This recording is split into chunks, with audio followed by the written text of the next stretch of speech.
Assalamualaikum warahmatullahi wabarakatuh.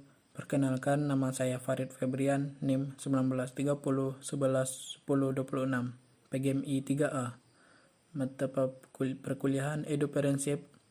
Baiklah, saya akan masuk ke materi kedua saya tentang transformasi kewirausahaan. Baiklah, pengertian pertama, mengenal transformasi kewirausahaan. Suatu sistem perubahan pola dan cara menjalankan suatu usaha dari sistem sebelumnya yang pernah ada, yang bertujuan memudahkannya untuk menjalankan suatu wirausaha. Kedua, faktor-faktor pendukung seseorang jadi wirausaha. Faktor yang pertama, faktor individu, merupakan pengaruh pengalaman hidup dari kecil hingga dewasa, baik oleh lingkungan maupun keluarga. Yang kedua, suasana kerja, lingkungan tempat bekerja yang nyaman tidak akan menstimulasi orang atau pikirannya untuk berkeinginan menjadi pengusaha. Namun, bila lingkungan bekerjanya tidak nyaman, maka akan mempercepat seseorang memilih jalan karirnya untuk menjadi seorang pengusaha. Yang ketiga, tingkat kependidikan. Semakin tingginya pendidikan, maka hal itu juga semakin tidak berpengaruh terhadap keinginan dirinya untuk memilih jalan hidup sebagai wirausahaan. Yang keempat, kepribadian. Tiap orang mempunyai kepribadian kontroler dan advokator. Ia mempunyai hasrat yang tinggi untuk memilih karir pengusaha. Namun itu tidak menjamin karena semua itu bisa dilakukan asalkan ada kemauannya. Yang kelima, prestasi kependidikan. Kadang-kadang orang tidak mempunyai prestasi yang tinggi, justru mempunyai keinginan yang lebih kuat untuk menjadi seorang pengusaha, karena itulah jalan hidupnya. Yang keenam, dorongan keluarga. Sangat berperan penting faktor ini karena berpengaruh untuk membangkitkan semangat seseorang karena orang tua itu berfungsi sebagai konsultan pribadi kita dan mentor kita.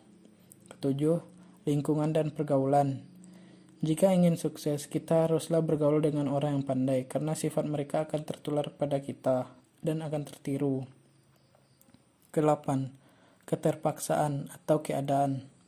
Kondisi yang diciptakan atau yang terjadi disebabkan oleh PHK, pensiun, menganggur, akan membuat seseorang memilih jalan hidupnya sendiri karena sudah itulah pilihan satu-satunya.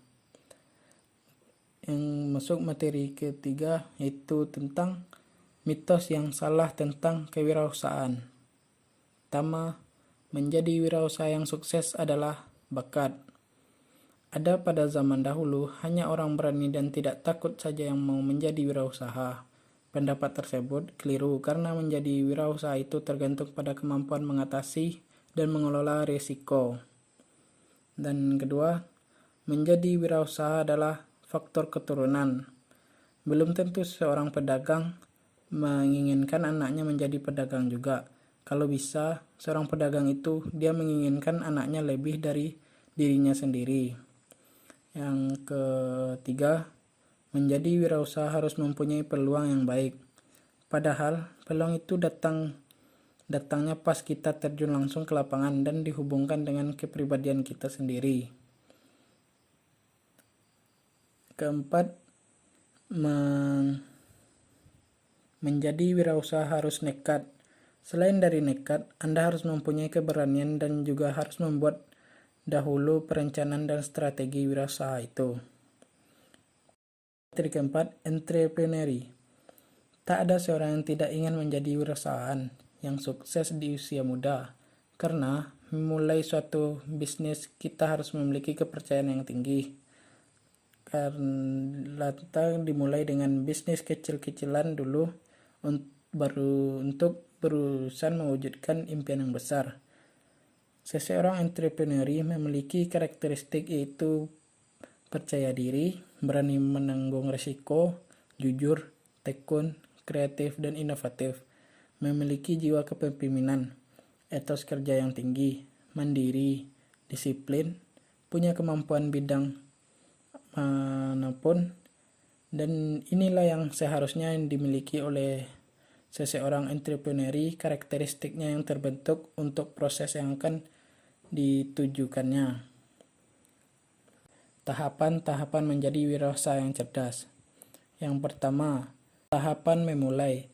Berniat untuk melakukan usaha dan mempersiapkan semuanya yang perlu dilakukan dengan melihat peluang yang baru. Dan yang kedua, melaksanakan usaha. Seseorang wirausahaan mengelola berbagai aspek yang terkait dengan usahanya yang mencakup aspek pembiayaan, kepemilikan, mengambil risiko dan keputusan, dan pemasaran, lalu melakukan evaluasi. Yang ketiga, mempertahankan usaha. Hasil yang telah dicapai melakukan analisis perkembangan yang dicapai untuk ditindaklanjuti sesuai dengan kondisi yang dihadapinya. Yang keempat, tahap mengembangkan usaha. Mengalami perkembangan dan akan adanya perluasan wirausaha karena dia sudah mencapai berkembangnya usahanya itu untuk mempertahankan wirausahanya itu. Terima kasih. Assalamualaikum warahmatullahi wabarakatuh.